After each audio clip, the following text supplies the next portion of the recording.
श्री शिवाय नमस्तुभ्यम। हर हर महादेव। कैसे हैं आप सब लोग। दोस्तों, आज की ये वीडियो बहुत ही ज्यादा खास और लाभकारी होने वाली है। आज की इस वीडियो में 3 बहुत ही खास और विशेष उपाय बताएंगे, जिन उपायों को गणेश संकष्टी चतुर्थी के दिन करके अपनी सभी समस्याओं को दूर कर सकते हैं। दोस्तों, जैसा कि आप सभी जानते हैं कि फाल्गुन मास का माह शुरू हो चुका है और हर माह के कृष्ण पक्ष में संकष्टी चतुर्थी का व्रत रखा जाता है। इस बार की संकष्टी चतुर्थी के दिन बहुत ही दुर्लभ और दिव्य योग बन रहे हैं। दोस्तों, हर साल फाल्गुन माह के कृष्ण पक्ष की चतुर्थी तिथि को द्विजप्रिय संकष्टी चतुर्थी का व्रत किया जाता है। इस दिन व्यक्ति भगवान गणेश की कृपा प्राप्ति के लिए पूजा अर्चना और व्रत करते हैं। माना जाता है कि इस व्रत और पूजन को पूरे श्रद्धा भाव से करने से व्यक्ति को भगवान गणेश का आशीर्वाद प्राप्त होता है और उसके जीवन में आ रही सभी बाधाएं दूर होती हैं। फाल्गुन माह के कृष्ण पक्ष की चतुर्थी तिथि का प्रारंभ 28 फरवरी को रात्रि 01:53 पर हो रहा है, जिसका समापन 29 फरवरी को प्रातः 04:18 पर होगा। ऐसे में द्विजप्रिय संकष्टी चतुर्थी का व्रत 28 फरवरी बुधवार के दिन रखा जाएगा। आज की इस वीडियो में संकष्टी चतुर्थी के 3 बहुत ही खास उपाय बताएंगे, जिन उपायों को करके आप अपनी समस्त मनोकामनाओं को पूर्ण कर सकते हैं, अपनी सभी समस्याओं को दूर कर सकते हैं। इन उपायों को करने से आपके जीवन के सारे दुख दूर हो जाएंगे। हमारे हिंदू धर्म में संकष्टी चतुर्थी का बहुत ही विशेष महत्व होता है। अगर आप संकष्टी चतुर्थी के दिन इन विशेष उपायों को करते हैं तो आपको पूरे शिव परिवार का आशीर्वाद प्राप्त होता है, आपको सौभाग्य प्राप्ति का आशीर्वाद प्राप्त होता है, आपको यश कीर्ति का आशीर्वाद प्राप्त होता है। संकष्टी चतुर्थी के दिन 2 बहुत ही दिव्य और दुर्लभ योग बन रहे हैं। संकष्टी चतुर्थी के दिन अमृत सिद्धि योग और रवि योग का निर्माण हो रहा है, जिसके कारण संकष्टी चतुर्थी का दिन और भी शुभ और लाभकारी हो जाता है। अगर आप इन 3 उपाय में से कोई भी एक उपाय करते हैं तो आपको बेहद शुभ लाभ प्राप्त होंगे।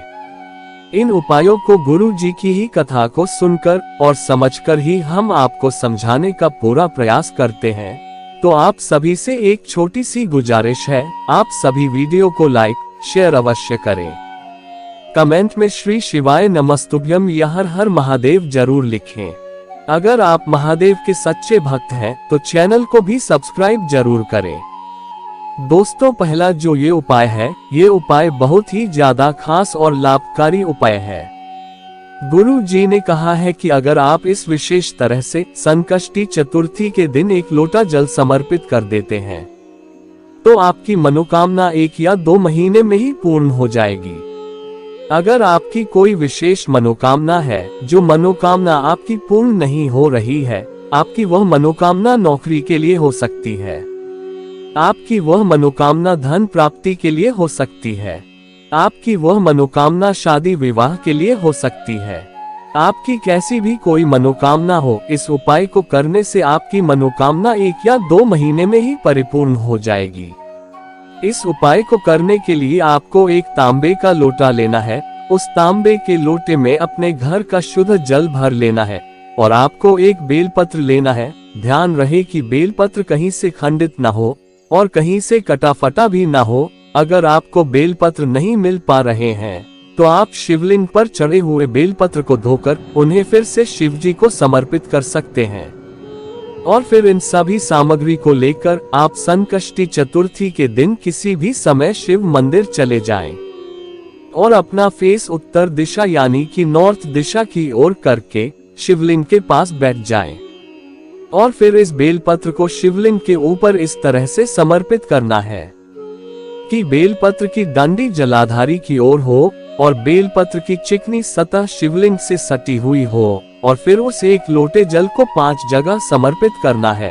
सबसे पहले थोड़ा सा जल भगवान गणेश जी को समर्पित करना है और फिर थोड़ा सा जल भगवान कार्तिकेय जी को समर्पित करना है और फिर थोड़ा सा जल शिवलिंग के कटी भाग में समर्पित करना है और फिर जो शिवलिंग के ऊपर मटकी होती है उसमें थोड़ा सा जल समर्पित करना है और फिर शिवलिंग के ऊपर उस एक लोटा जल को समर्पित कर देना है और फिर महादेव से प्रार्थना करें। आपकी जो भी मनोकामना है वो महादेव से कह देनी है। ऐसा करने से आपकी मनोकामना 1 या 2 महीने में ही परिपूर्ण हो जाएगी। दोस्तों, दूसरा जो ये उपाय है, यह उपाय गणेश संकष्टी चतुर्थी के दिन घर के किसी भी सदस्य को अपने बच्चों के लिए जरूर करना चाहिए। इस उपाय को करने से अगर आपके बच्चे पढ़ाई में कमजोर हैं या आपके बच्चों का पढ़ाई में बिल्कुल भी मन नहीं लगता है या आपके बच्चे आपका कहना नहीं मानते हैं, आपके बच्चे बहुत शरारती हैं, आपके बच्चे बहुत शरारत करते हैं, तो गुरुजी ने कहा है कि इस उपाय को संकष्टी चतुर्थी के दिन करने से आपके बच्चों का पढ़ाई में मन लगने लगेगा। आपके बच्चे बहुत अच्छे नंबरों के साथ पास होंगे। आपके बच्चों को बल, बुद्धि, विद्या और विवेक की प्राप्त होगी। आपके बच्चों के मानसिक विकास में वृद्धि होगी। अगर आपके बच्चे किसी गलत संगत में फंस गए हैं या किसी गलत संगत में रहते हैं तो इस उपाय को करने से आपके बच्चे गलत संगत छोड़ देंगे। आपके बच्चे आपका कहना मानेंगे। जो आप कहेंगे आपके बच्चे वही करेंगे। इस उपाय को करने के लिए आपके साथ दूरवा लेना है और आपको एक चुटकी लाल चंदन लेना है और आपको एक तांबे के लोटे में अपने घर से शुद्ध जल भर लेना है और फिर इन सभी सामग्री को लेकर आप किसी शिव मंदिर चले जाएं और अपना फेस उत्तर दिशा यानी कि नॉर्थ दिशा की ओर करके शिवलिंग के पास बैठ जाएं और फिर इस दूरवा की जो नीचे की डंडी होती है उस डंडी में आपको थोड़ा सा लाल चंदन लगा देना है और फिर इन दूरवा को चंद्र गणेश का नाम लेकर गणेश जी की जगह पर समर्पित कर देना है और फिर उस लोटे से थोड़ा सा जल भगवान गणेश जी को समर्पित करें और फिर उस पूरे जल को शिवलिंग पर अवधूतेश्वर महादेव का नाम लेकर समर्पित कर दें और फिर एक दूरवा को अपने हाथों में लेकर महादेव से उस बच्चे का नाम और गोत्र बोलकर प्रार्थना करें और फिर इस दूरवा को लाकर उस बच्चों को खिला दें। ऐसा करने से आपके बच्चों को बल, बुद्धि, विद्या और विवेक की प्राप्ति होगी। तीसरा जो ये उपाय है, ये उपाय बहुत ही ज्यादा लाभकारी उपाय है। ये उपाय अपार धन प्राप्ति हेतु उपाय है। अगर आप गणेश संकष्टी चतुर्थी के दिन इस उपाय को करते हैं तो आपको धन लक्ष्मी प्राप्ति का आशीर्वाद प्राप्त होगा, तो आपके घर में धन लक्ष्मी का आगमन होगा।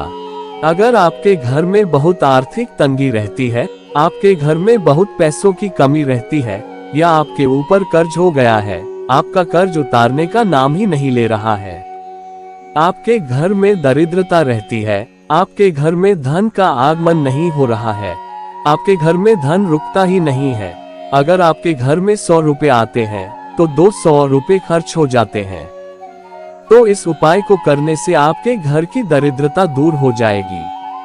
आपके घर में सकारात्मक ऊर्जा का संचार होगा, आपके घर में मां लक्ष्मी का आगमन होगा, आपके घर में धन लक्ष्मी में वृद्धि होगी। इस उपाय को करने के लिए आपको एक मिट्टी का दीपक लेना है या आप एक आटे का दीपक बना लें और उस दीपक में एक लंबी बाती लगा दें और उस दीपक में गाय का शुद्ध देसी घी डाल दें और आपको एक लौंग लेना है और फिर अपने घर के मंदिर में, अगर आपके घर में गणेश जी और मां लक्ष्मी की मूर्ति या तस्वीर है तो उसी के सामने इस दीपक को जलाकर इस दीपक में एक लौंग डाल दें और फिर इस दीपक से श्री वक्रतुंड महाकाय सूर्य कोटि समप्रभा निर्विघ्न कुरु में देव सर्व कार्येषु सर्वदा मंत्र का जाप करते हुए आरती करें और फिर भगवान गणेश और मां लक्ष्मी से धन प्राप्ति के लिए प्रार्थना करें। ऐसा करने से आपके घर की दरिद्रता दूर हो जाएगी, आपके घर में मां लक्ष्मी का वास होगा। दोस्तों, ये 3 उपाय बहुत ही खास और लाभकारी उपाय हैं। अगर आप इन 3 में से कोई भी एक उपाय संकष्टी गणेश चतुर्थी के दिन कर लेते हैं तो आपकी हर मनोकामना पूर्ण होगी। श्री शिवाय नमस्तुभ्यम। हर हर महादेव।